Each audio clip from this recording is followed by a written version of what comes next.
Bien, buenas tardes a todas y todos los participantes. De verdad, quiero agradecer la invitación a compartir parte de lo que yo trabajo, de lo que hago. Es una exposición que la he preparado pensando en ustedes como futuros licenciados.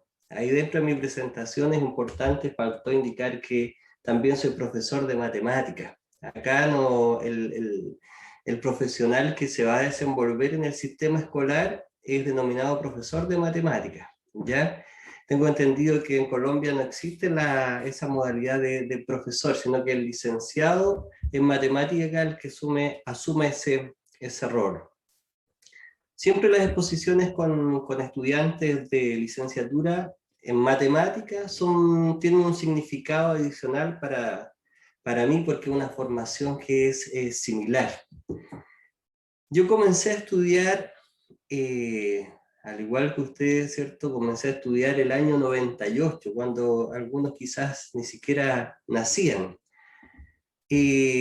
Un poquito contarles que vengo de una familia que es humilde, de campo, de la parte sur de Chile. Soy además el hijo mayor y por tanto me tocó abrir los caminos para mis hermanos en el tema de la educación superior. Y además una educación superior sin plata, sin tener plata para estudiar.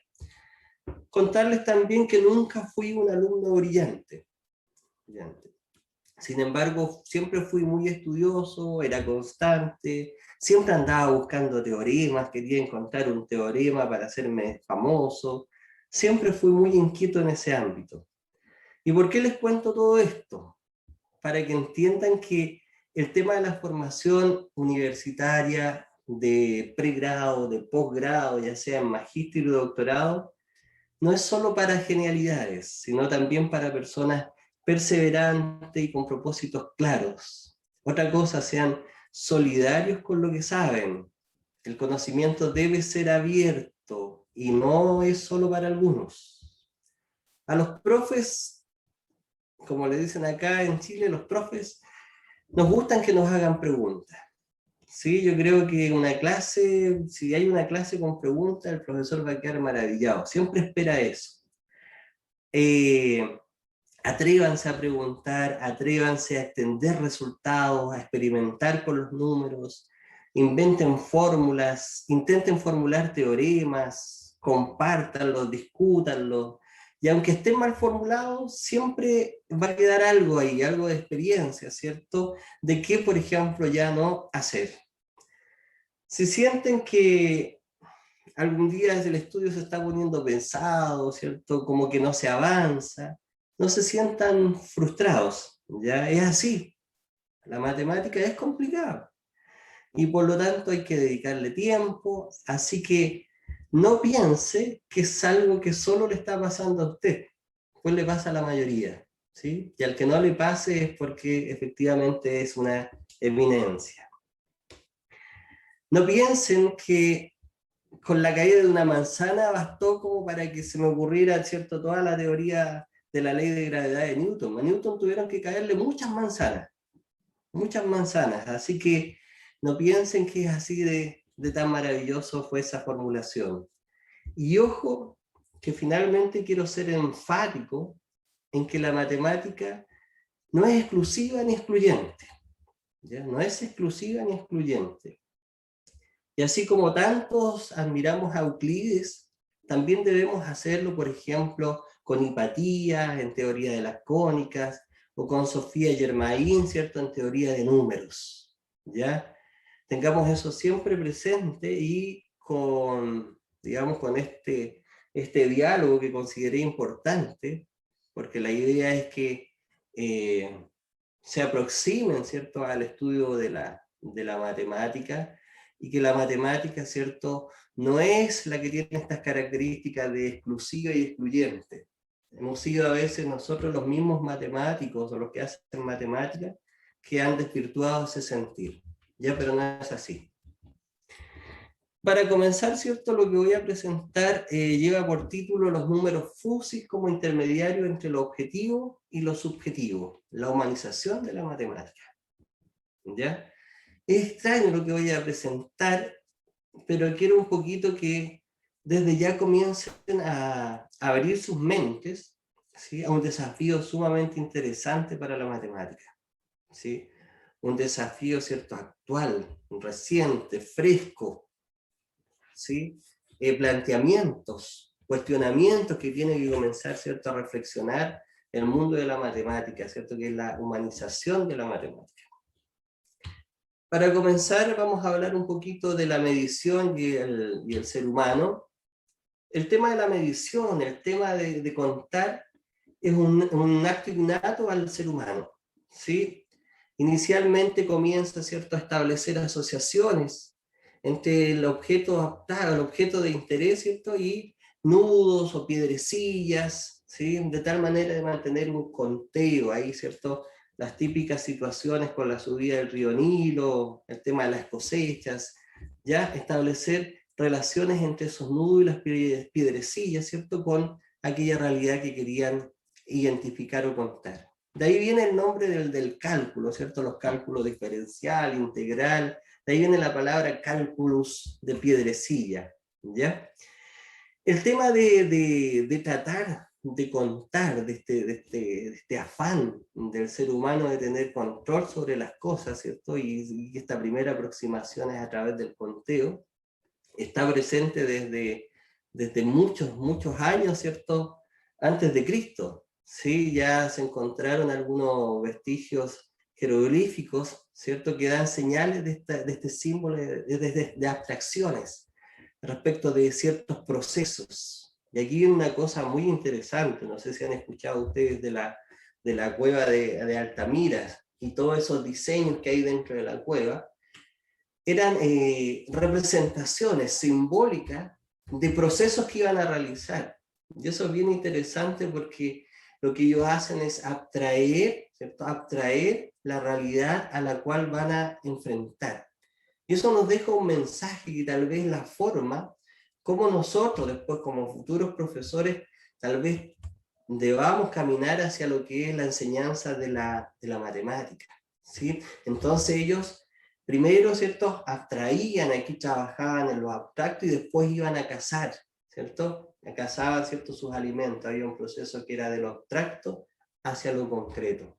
Y hay otras situaciones, ¿cierto?, como el tema de, las, de los cálculos, de las piedrecillas. Ahí van de situaciones concretas, ¿cierto? Las representamos a través de estos símbolos, de estos nudos, y las tratamos de entender y cuantificamos a través de ellas. Hay otra visión, ¿cierto?, de lo concreto a lo abstracto, ¿ya?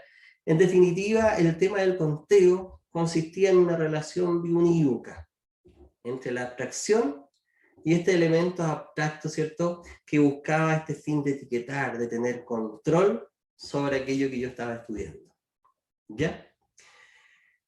El avance del tiempo evidentemente va complejizando los procesos de conteo, los procesos de medición, y cada vez se fueron complicando. Ya no era suficiente, ¿cierto?, con piedrecillas, ya empezaron tal vez a tratar de cuantificar lo que son litros, ¿sí?, milímetros, lo que son, qué sé yo, el peso, y ahí resulta que la técnica de conteo empieza, ¿cierto?, a dificultarse porque empiezan a aparecer otras estructuras necesarias para explicar esas situaciones, como por ejemplo los números enteros, los racionales, irracionales, reales y complejos, ¿ya? Sin embargo, aquí ya comentario personal, siento que la beta de la matemática, esa beta que apareció ahí, ¿cierto?, cautivó tan rápido a las comunidades científicas, ¿cierto?, a los atrevidos, a las personas que quisieron, ¿cierto?, que se vieron encantados por trabajar en la matemática, que se olvidaron de su génesis, de su origen, ¿sí?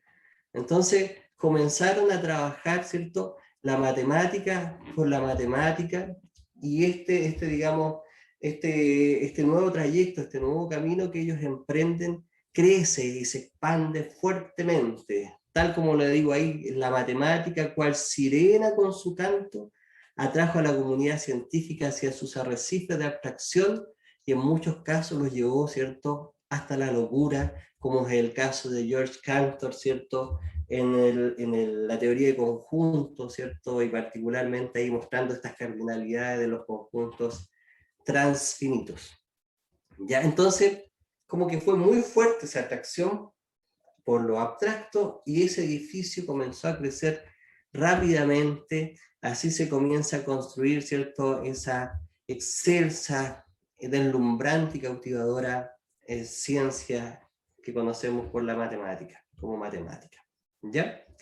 Vuelvo a reflexionar en torno al origen, ¿cierto? Que comienza con situaciones que son concretas y hay un proceso de abstracción. Y en la actualidad, yo creo que la tendencia es ir desde lo abstracto hacia lo concreto. ¿Ya? ¿Por qué hago esta reflexión?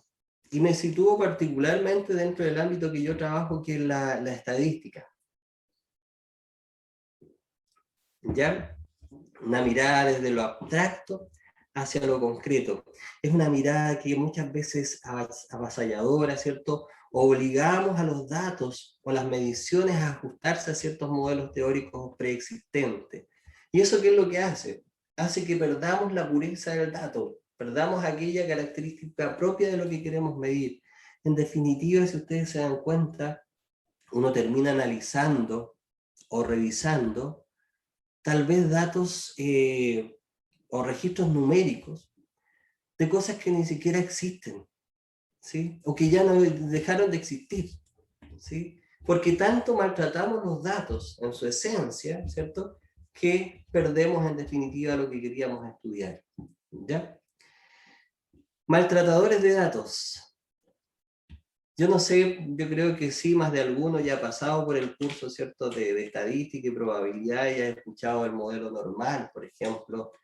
Y ahí ese modelo, ¿cierto?, un modelo teórico, y muchas veces nosotros hacemos prueba de cuánto para ver si podemos asumir esa estructura, ese modelo teórico como explicación del comportamiento de nuestros datos. Lo estamos ahí ajustando, y empiezan a aparecer ciertas medidas de ajustes que nos dicen, bueno, hasta cuánto se puede tolerar para poder usar ese modelo, ¿ya? Ahí hay un proceso que comenzamos, ¿cierto?, a estrujar, a tratar de modelar o de maltratar el dato. Maltratadores de datos. Aquí voy a presentar una imagen algo fuerte, ¿cierto? Aquí, por ejemplo, ¿qué maltrato más grande de este dato? De ese 3 que lo convirtieron en ese 3 con ojitos, una culebra. Bueno, eso no tiene nada que ver, sí, es simplemente para exagerar, ¿cierto?, este proceso de manipulación y de transformación del dato hasta tal punto de hacer perder su esencia. ¿Ya? Entonces, ¿de qué manera maltratamos los datos?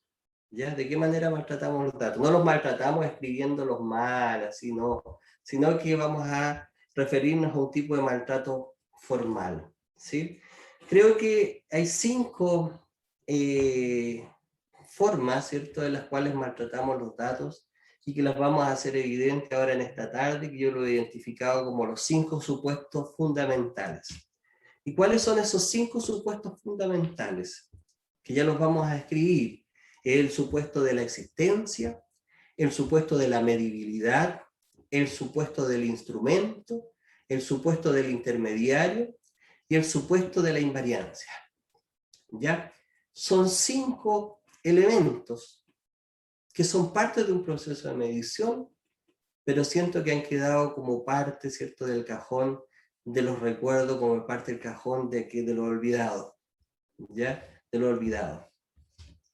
En forma simple y sucinta, el supuesto de la existencia dice relación con asumir que existe aquello que queremos medir. Ya pensando ahora en el número, es asumir que existe un número real para identificar la verdadera medida de lo que queremos medir. ¿Ya? Suena medio extraño esto, pero aquí me van a entender. Supongamos que yo quiero medir mi estatura. Medir mi estatura está lleno de supuestos que a veces nos olvidamos que están ahí. Por ejemplo, si yo hago un zoom a la parte alta acá de mi cabeza y empiezo a hacer zoom, zoom, zoom con un microscopio, yo me voy a dar cuenta que esto que está aquí, está medio pequeñito, refleja cómo es, ¿cierto? La parte de mi casco, de esa corteza, y todas sus irregularidades. Entonces uno dice, bueno, la pregunta que viene ahí, ¿será que un número real entonces, sí, me va a permitir identificar, ¿cierto? Ese punto, esa altura, para la persona que estoy estudiando? ¿Será que existe ahí algún número real que identifica la altura de eso que estoy viendo ahí, que es extraño, que es cambiante, que se mueve, ¿sí? Entonces empieza a aparecer ahí la gran duda, ¿será que el profesor González tiene la cabeza plana para yo poderla medir así perfectamente? Sabemos que no tengo la cabeza plana. Entonces miramos y ahí hay una serie de dinámicas que empiezan a complejizar este proceso y uno empieza a dudar de la existencia de un número real que identifique mi altura, dado cómo es, ¿cierto? Cómo es uno ahí en estas partes, ¿cierto? En estos hemisferios. Entonces, es difícil, y ahí vienen reflexiones, es difícil saber hasta dónde yo llego. Es decir, dónde yo termino y dónde comienza el otro. Esta es una reflexión complementaria e interesante, porque uno bajo esta perspectiva, ¿cierto?, de no saber hasta dónde está mi punto frontera, empieza a decir, bueno, hasta dónde hasta dónde llego yo y dónde comienza el otro. Y esto está lleno de significados porque uno se da cuenta en definitiva que todo lo que uno hace de alguna u otra forma está afectando al otro. ¿Sí? ¿Y es por qué? Porque no existe ese límite entre estas dos realidades. El supuesto de la medibilidad, que dice relación con suponer que lo que se quiere medir es posible de medir.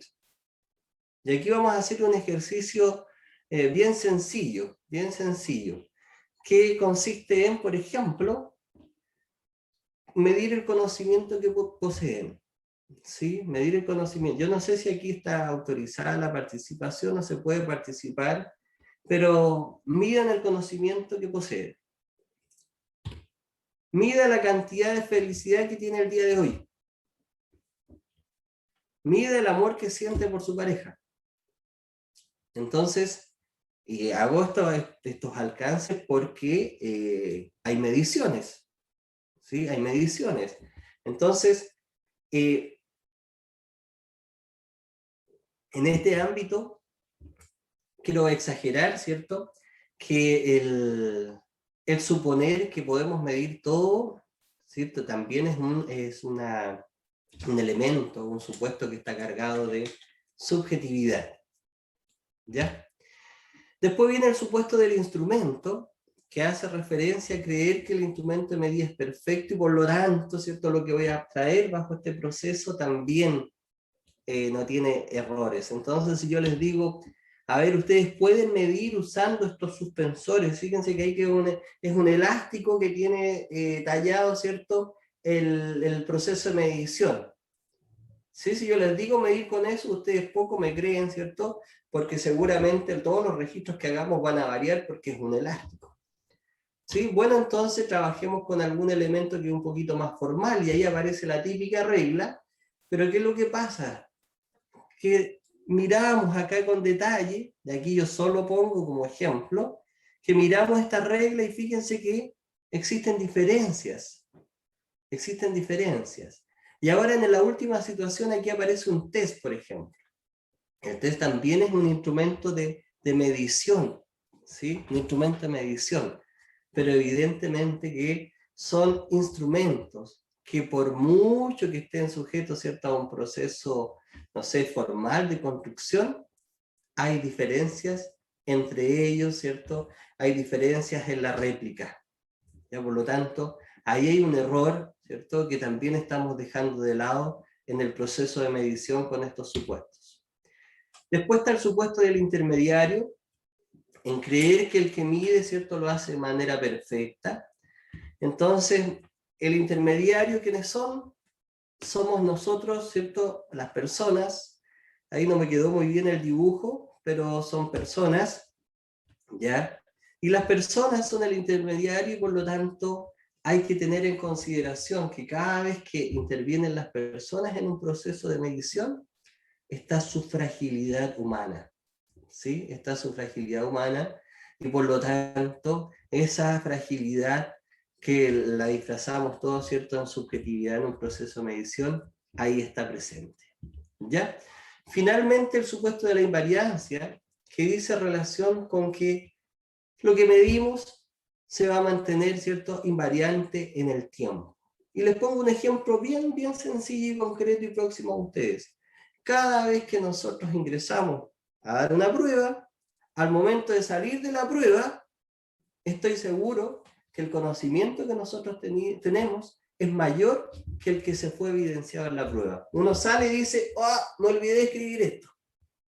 O sale y un compañero le hace un comentario y dice, ah, me equivoqué en esto.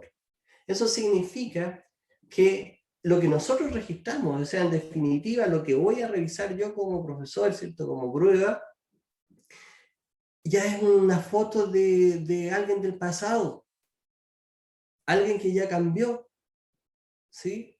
Entonces, en definitiva, cuando nosotros analizamos un conjunto de datos, estamos analizando un conjunto de datos de una realidad que tal vez ya dejó de existir. ¿Ya? Dejó de existir. Entonces ahí aparece esta componente del tiempo, ¿cierto? Cómo va afectando a esas mediciones, a esos datos que nosotros tenemos. ¿Ya? La parte experimental. Solo me voy a referir a dos supuestos porque yo creo que ya es claro con lo que se presenta.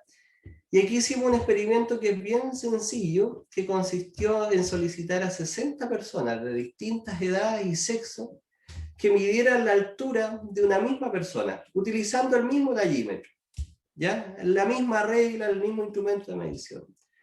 Y resulta que se generaban registros distintos.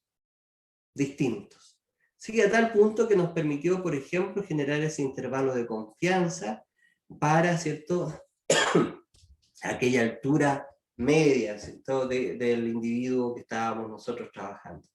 Eso significa que hay una influencia ahí, hay una influencia de las personas, ¿cierto?, que están midiendo, ahí hay una subjetividad que hay que tenerla presente y aquí la estamos evidenciando de manera concreta. Otro supuesto que les planteé, el supuesto de la invarianza, que aquí hicimos un experimento que es bien sencillo, que consistió también en medir a 60 personas, su peso, medimos el peso a 60 personas en dos momentos distintos, durante la mañana y por la tarde. ¿Y qué es lo que hicimos? Registrar sus pesos y después hacer un resumen. Y en ese resumen resultan cosas curiosas, ¿sí? Resulta que por la mañana había una media de 76.5 kilos y en la parte final 78.1 kilos, ¿sí? Es decir, si yo me llevo el conjunto de datos de la mañana y los analizo, si los describo, lo que describo es lo que voy a describir es de un conjunto de personas que ya no tienen ese peso que cambió, ¿sí? Solo con una diferencia de horas ya tenemos cambios. Entonces, tener en consideración que lo que tenemos acá como dato está cargado de subjetividad. De subjetividad. ¿Ya? Subjetividad, ahí lo resalto. ¿Ya? Con esto, ¿qué es lo que quiero, a dónde quiero llevar toda esta discusión previa? Es que nosotros no podemos desconocer que cuando medimos, hay una componente, hay una carga de subjetividad en ese proceso. Y por lo tanto, a ese registro que nosotros tenemos, le estamos depositando grados de credibilidad. ¿Sí? Hay credibilidad que yo deposito en ese proceso. Ahora, si yo les digo qué opina de que mi altura es 1,80 m, después de todo lo que hablamos, seguramente ustedes no me van a creer ahora.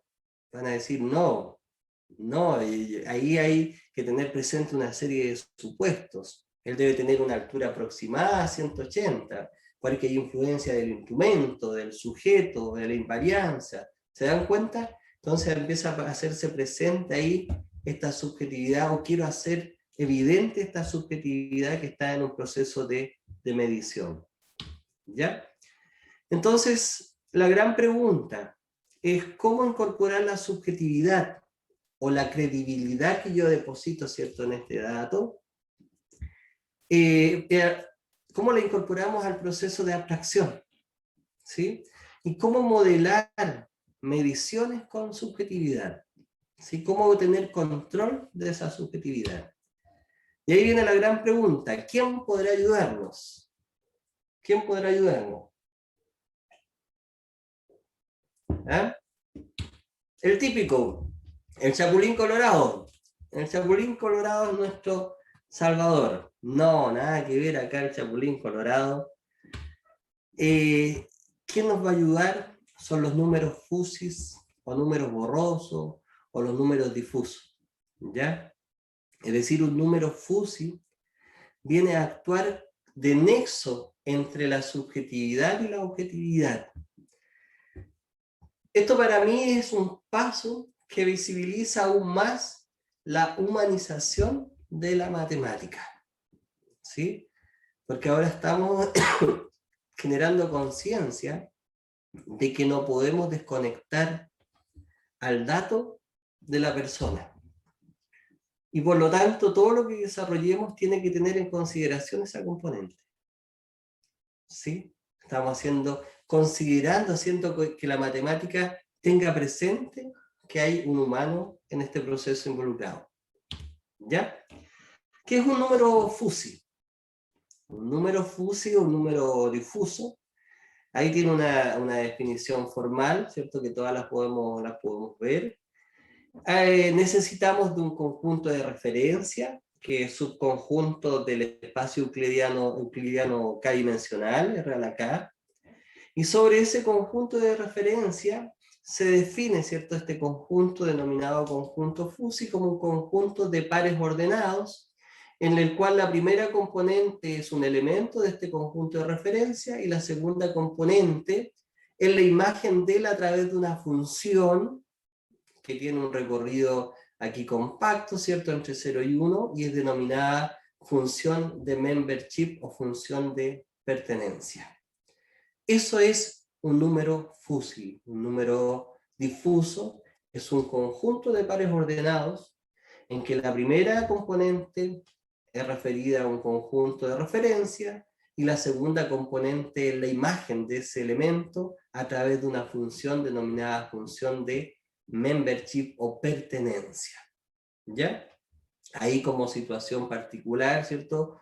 O caso extremo, definimos el conjunto vacío dentro de la versión difusa, que va a ser caracterizado porque la membership para cualquier elemento del conjunto de referencia va a ser 0. ¿Ya? Entonces, bajo esa definición voy a hacer un test de credibilidad. Ahora la tecnología permite hacer unos tests que solo mirando sus rostros y ciertos movimientos del rostro puede establecer qué tan claro es la explicación que acabo de dar. Entonces, aquí hay un test, 3 vasitos con agua. Este es una explicación clarita como esa agua transparente. Este de acá representa, ¿cierto?, una explicación media turbia, con algunos grados de creencia, ¿sí?, o de entendimiento, y esta definitivamente totalmente borrosa. Entonces, ahí está el texto, y fíjense que aparentemente nadie entendió la definición, ¿sí? Nadie cree que la entendió.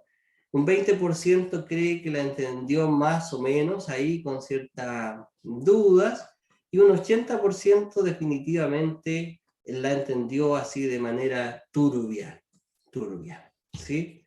Entonces observemos que hay un elemento que tiene asociado un grado de credibilidad. Hay otro elemento que tiene asociado un grado de credibilidad. Y hay un tercer elemento que tiene asociado un grado de credibilidad. O sea, hay un elemento de un conjunto de referencia y una segunda componente que está asociado a la credibilidad. Podría ser pertenencia, por ejemplo. Para seguir en el entendimiento de esta presentación y profundizar un poquito más, vamos a retroceder un poquito, ¿cierto?, a los cursos de primer año, cuando ustedes comenzaron, ¿cierto?, a estudiar el tema de la lógica, y particularmente la lógica aristotélica, ¿cierto?, esta lógica dicotómica, esa lógica booleana, 0-1, de verdadero y falso. Y lo voy a poner en un contexto bien familiar para todos, ¿cierto?, que es el contexto de la teoría de conjuntos, ¿ya? Y ahí aparecen dos conceptos, están íntimamente conectados, que es el concepto de pertenece y el concepto de no pertenecer, ¿sí? Entonces yo les hago acá un conjunto, ¿cierto? Un conjunto B, que tiene ahí estos 4 elementos, ¿sí? Y yo lo que voy a hacer una anotación de esto que está acá, lo voy a intentar notar como un par ordenado, ¿ya? Entonces, registro acá el número 9 como un elemento del conjunto B. El 9, pertenece a B. El 1 también pertenece a B.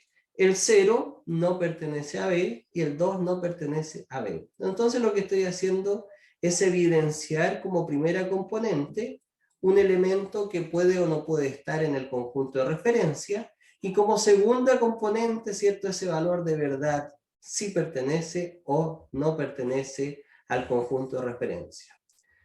Para no escribir tanto, lo que vamos a hacer es, en vez de escribir pertenece a B, voy a identificar con un 1, ¿sí? Y 0 en el caso de no pertenecer, ¿sí? O sea, estoy nuevamente bajo la lógica, ¿cierto?, dicotómica booleana de 0 y 1, 1 pertenece, 0 no pertenece. Esa última componente, en teoría de conjuntos, es identificada, ¿cierto?, como la función característica, ¿sí? Como función característica. ¿Y qué es lo que hace? La lógica fuzzy, ¿ya? Generaliza esa función característica indicando que no solo existen esos dos valores para identificar, ¿cierto?, la pertenencia o no pertenencia, sino que existe un conjunto de valores en el intervalo 0 y 1, y que denominamos, ¿cierto?, a esta función, la denominamos función de pertenencia o función de pertinencia o membership, ¿sí? Entonces lo que estamos haciendo es generalizar esta función característica, ¿ya? Y aquí entonces yo me imagino que están súper complicados, súper confundidos, pero no se atreven a preguntar. Es más, por aquí parece que no se puede preguntar, pero no se preocupen, porque el sistema de lectura mental que yo dispongo, estas tecnologías que son de última generación, me permite llegar a esas dudas de algunas personas. Y vamos a ver qué dudas hay.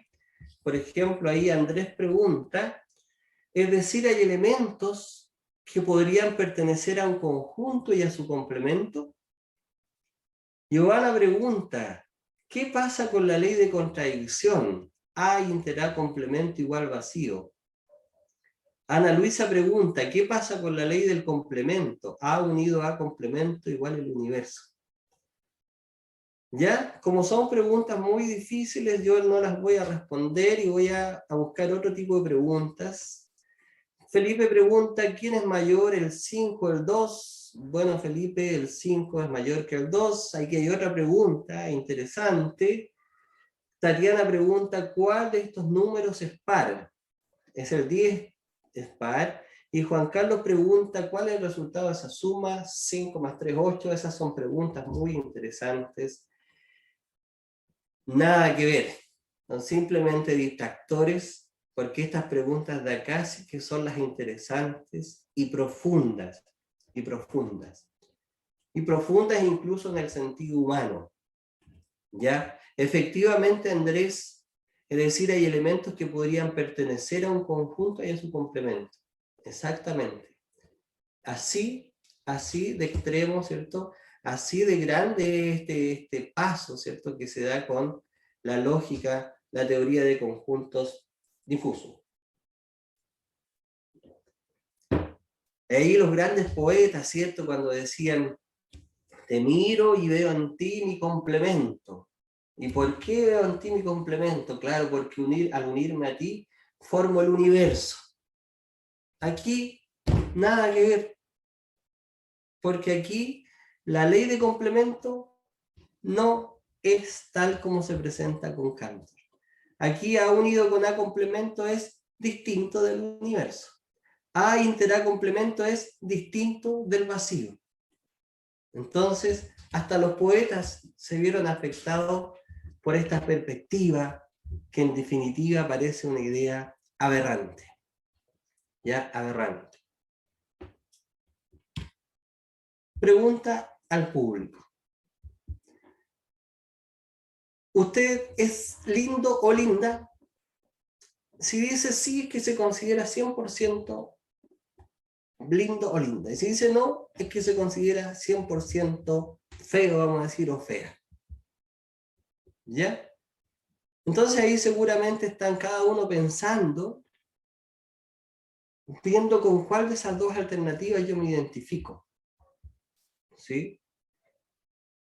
Yo pensaría que sí, yo me siento lindo, pero en un 98%, un 97%.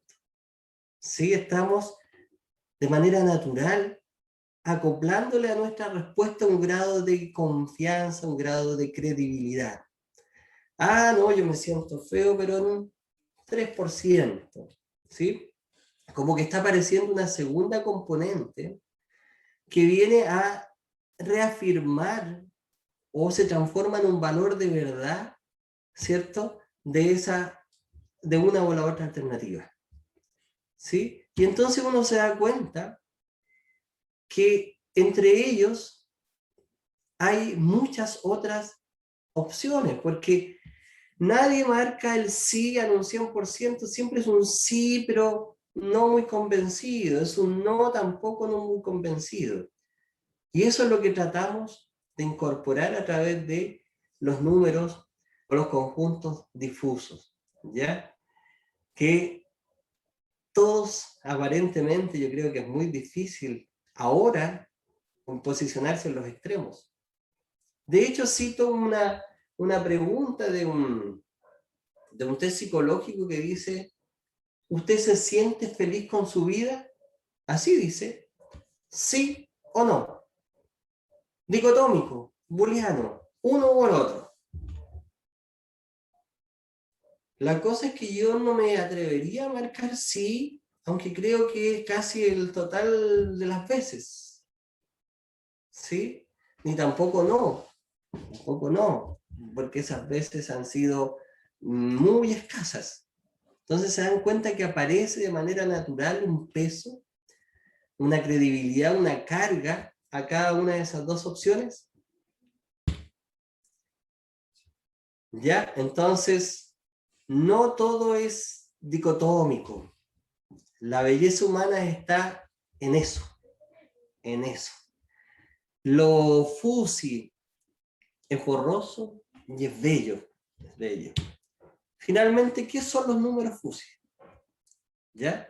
Entonces partimos de la definición formal, que dijimos que un conjunto fusi fue lo que definimos formalmente, que era un conjunto de pares ordenados, en donde la primera componente era parte de un universo de referencia, y la segunda componente era un valor entre 0 y 1, que identificábamos, ¿cierto? O que estaba a cargo de ese proceso una función que denominábamos función de membership o pertenencia, ¿ya?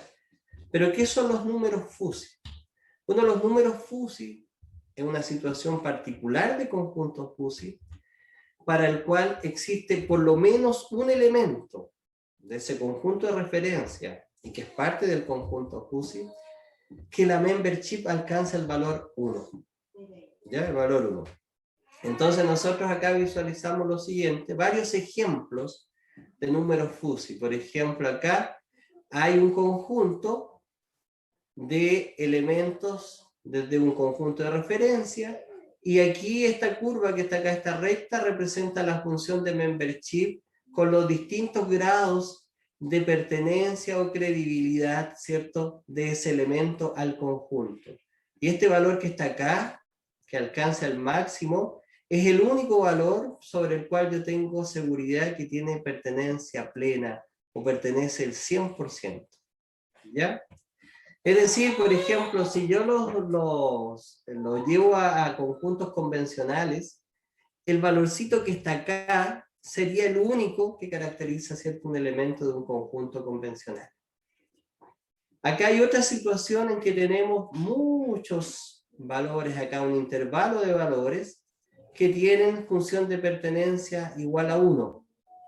¿Ya? Por lo tanto, ¿cierto?, este es conocido como número fúsil trapezoidal, este triangular.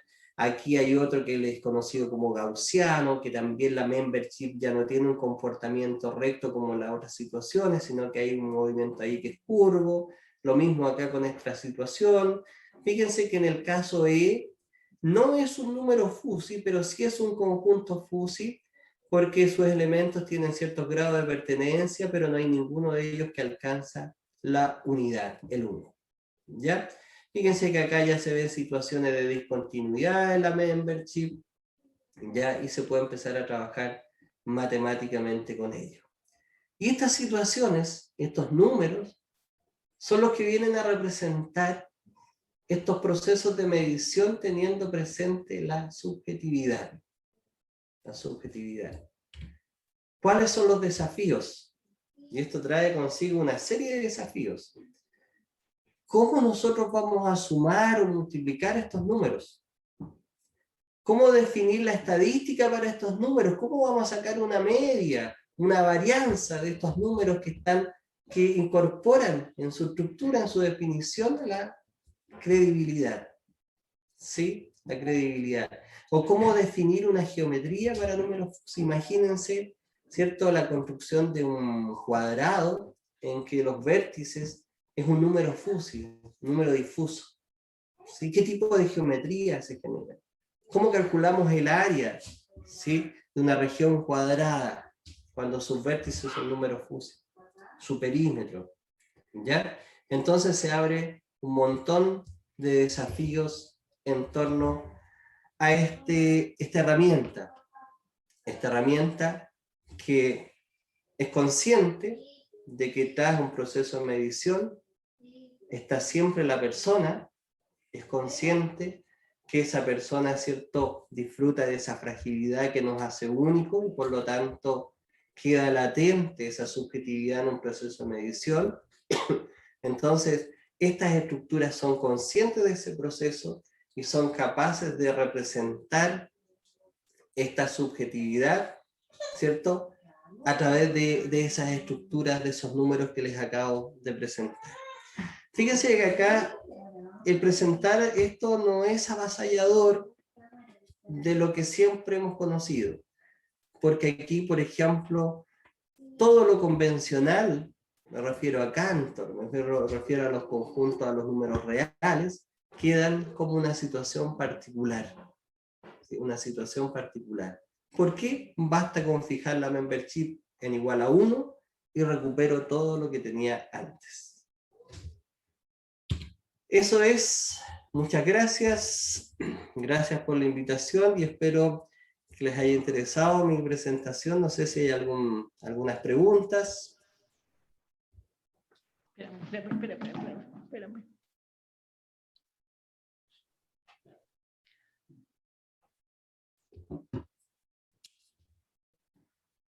¿No hay preguntas? Bueno, sí, espérame, profe. Buenas tardes. Buenas tardes. Bueno, si como el evento se está transmitiendo a través de Facebook y YouTube, pueden compartirnos a través del chat sus preguntas. Tengo una pregunta de la profe María y me dice, ¿puede pertenecer a un conjunto curvo? Es decir, la gráfica de Gauss, sin llevar al valor de 1. ¿Un número fúsil puede pertenecer a un conjunto curvo? A ver, el número fúsil es caracterizado porque tiene por lo menos uno de sus elementos del soporte para los cuales la membership alcanza el 1. Si eso no es así, se conoce como número Fusi puro, ¿ya? Número Fusi puro, en los cuales no existe ningún elemento de su soporte que alcance el 1, ¿ya?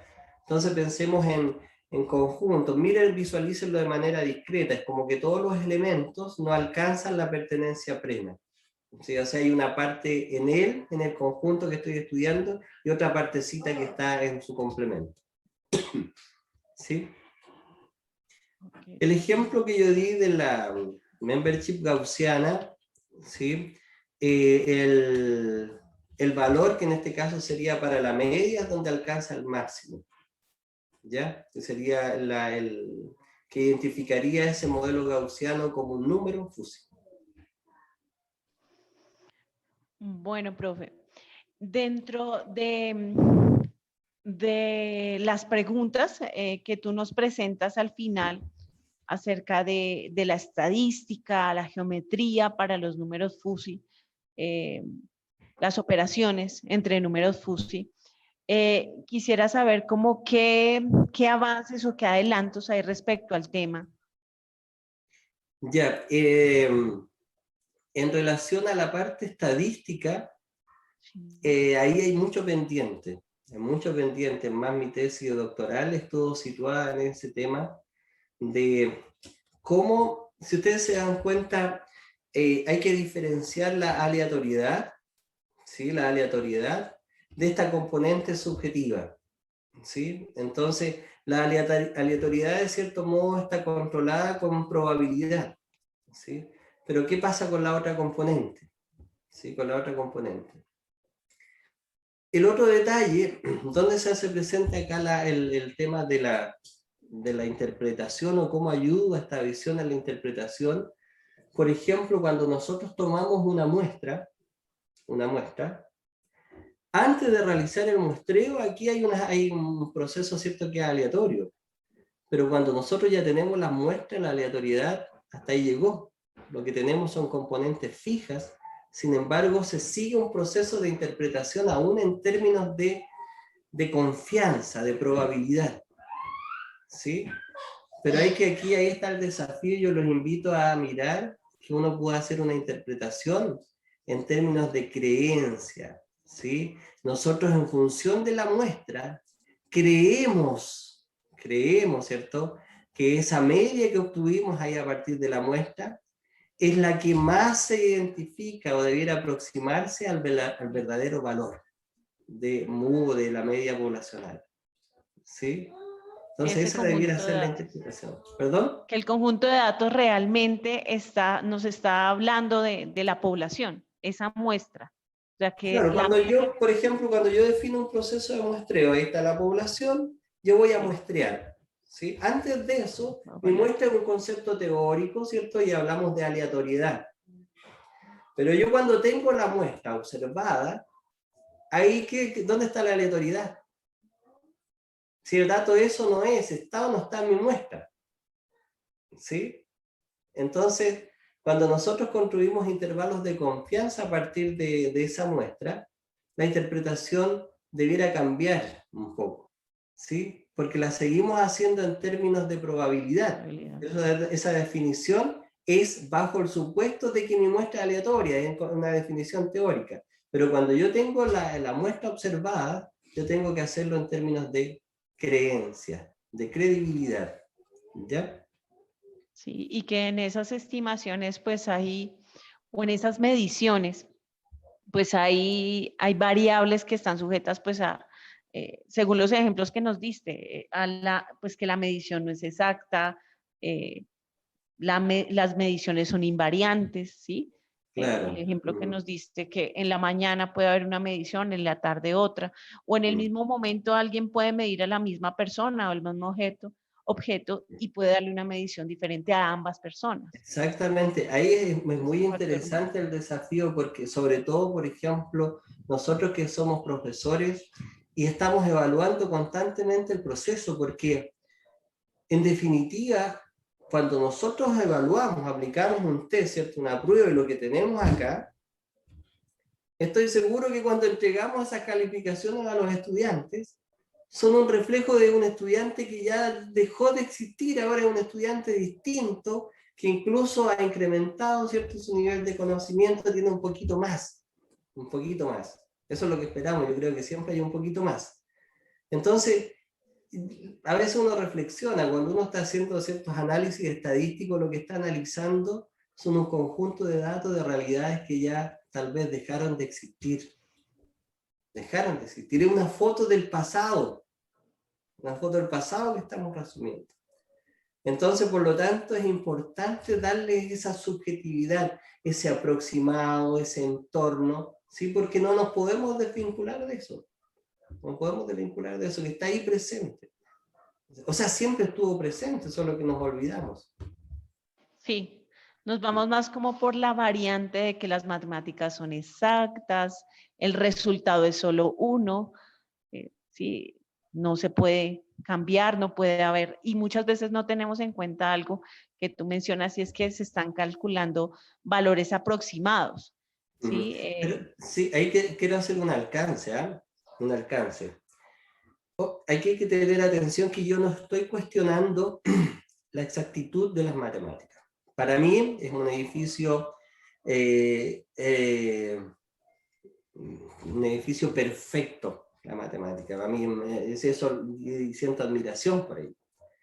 Pero cuando intentamos que ese edificio perfecto, esas estructuras, ¿cierto? Esas relaciones perfectas, esos campos ahí perfectos, traten de explicar la realidad humana, es ahí donde no son suficientes. No estoy discutiendo de la perfección de ellos, de la exactitud de ellos, sino que son modelos que no son suficientes, ¿sí?, para llegar a explicar realidades en las que participamos nosotros. Eso es lo que voy, ¿sí? Por eso aparece la teoría de conjuntos Fuzzy no como un elemento así avasallador, sino como generalización de lo que hay. Como que poquito a poquito vamos mejorando, ¿cierto? Vamos caminando hacia este proceso de tratar de entender en toda su dimensión, ¿cierto? Aunque sepamos que es imposible a la persona humana. ¿Sí? Sí, profe. Muchas gracias, profe. Muchas gracias por atender a la invitación del programa de licenciatura en matemáticas a nuestro evento, profe. Esperamos contar con tu participación para próximas oportunidades. Claro que sí, Gusto. claro que sí. Profe Jenny, voy a tomarme la palabra un momentico. Cuenta. Sí, Hola, profe José, ¿cómo estás? Juan Carlos, bien, bien. No, pues tanto para ti como para todos los expositores que estuvieron antes, no, es un agradecimiento enorme.